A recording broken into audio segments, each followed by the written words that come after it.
And thank you for staying with us. Wanderdot is a new website seeking to connect and empower locals through tech and design by providing tourism and cultural experiences by local communities, including local activists, organizations, and family-owned shops. And here with more information is Bronxite and founder of Wanderdot, Brian Feliz. And thank you so much for joining us. Thank you for having me. Hey, good to have you. Congratulations. Thank you. Yeah, so, you've been doing the work for a long time, right? Yeah, pretty much. So talk to us about Wanderdot. Okay, so Wanderdot is a platform for culture sharing by communities, for communities, local communities, that is. I've been working on it for several years now. Myself, I'm a traveler. I love to travel. You a traveler? Do you like traveling? Of course, so yeah. All right, so yeah. Much. So I love to travel, and my thing is when I first started traveling abroad, I started to, because I'm from the Bronx, Bronx thing, it was always easy for me to connect with locals in other cities and stuff. Like, other than just going to a hotel, I would like to stay more locally and connect with people that live there and try to find out about, what's life like and stuff. Right. And as I started to do that, I started to get stories and from all throughout about just the impact that gentrification is having globally on a global scale. We're dealing with it here in the Bronx. New York City is going through it. And we oftentimes feel like we're alone here, but I can tell you from traveling, it's a global phenomenon and it's happening all over the world. So what I decided to do was I started to document a lot of this, I want to say these local stories, and really just get to learn about the local businesses and things and see what impact it has and how a community has changed and how that has impacted the businesses and creatives and I want to say makers and shakers.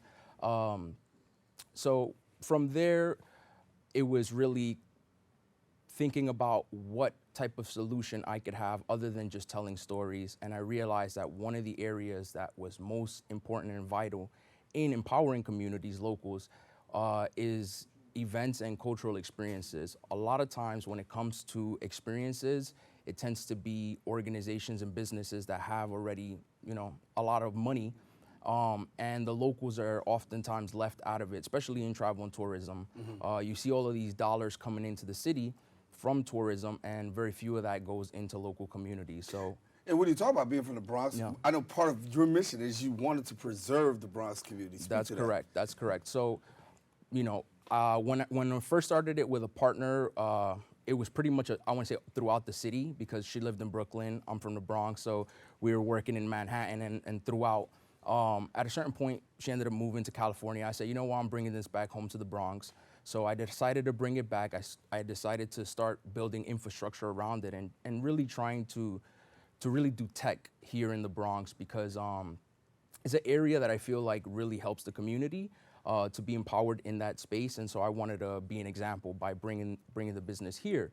And I've always been interested in preserving local culture and community. That's always been a thing for me. Like, I don't know, I come from a hip hop era, like, mm-hmm. So it's always like originality, don't copy my stuff, things like that. And so for me, it was like, can we preserve our culture and still grow and have, communities empowered without the negatives? And I realized that, yes, it's possible, and there are ways that you can empower a community.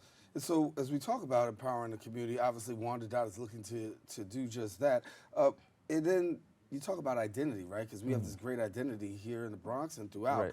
And sometimes it's important to help to maintain that identity. So do you feel like the website itself helps people in that area when it talks with identity really is a big thing? Sure. That plays a huge role in the conversation of, I want to say, gentrification and preserving local culture, right? Mm-hmm. It's us being able to tell our stories and being able to, to really let the locals speak for themselves, right? And so we have the local stories on the site, which is part of the platform, where we interview locals and we have them basically tell us where they come from and what their experience is like and whatnot.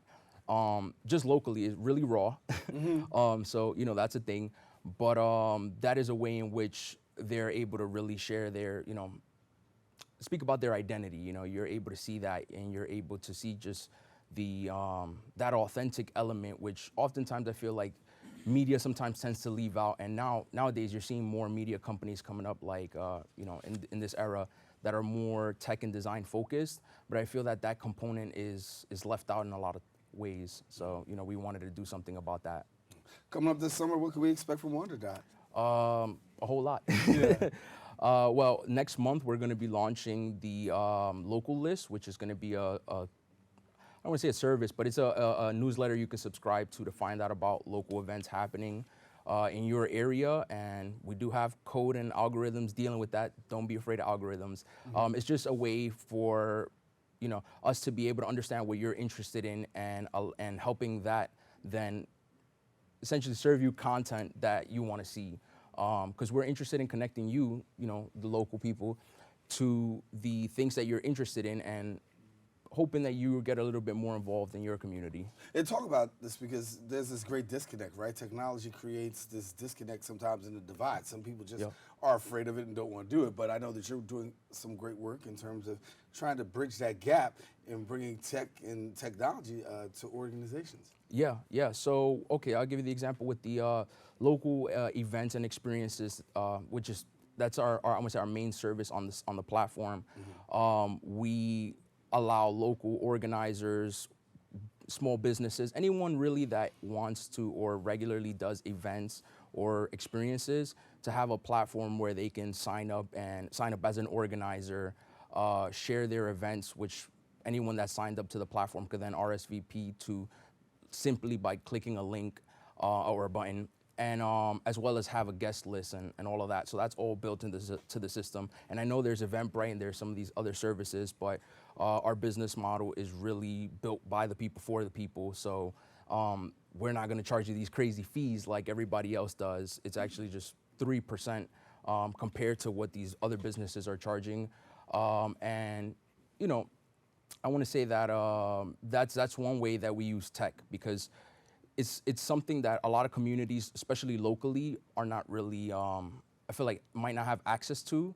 And that's not necessarily because they don't know about the services, but it's because these services and these companies don't necessarily reach out, because they don't necessarily come from where we come from. Right. So I wanted to make a difference there and really say, hey, listen, we are you guys, and this is not about us, this is about all of us. You know what I mean? So that's one way we do that. Tech, yeah. Keep up the great work, Brian. And as we say, Wanderdot is out there, and we're going to tell people about how to get connected to it. Thanks so much for coming and sharing with us. Thanks for having me. Brian Felice. All right. All right. Now listen, discover local tourism and cultural experiences by heading over to wanderdot.com. And you can follow them at Wanderdot. So stay tuned, because we got much more open coming up right after this.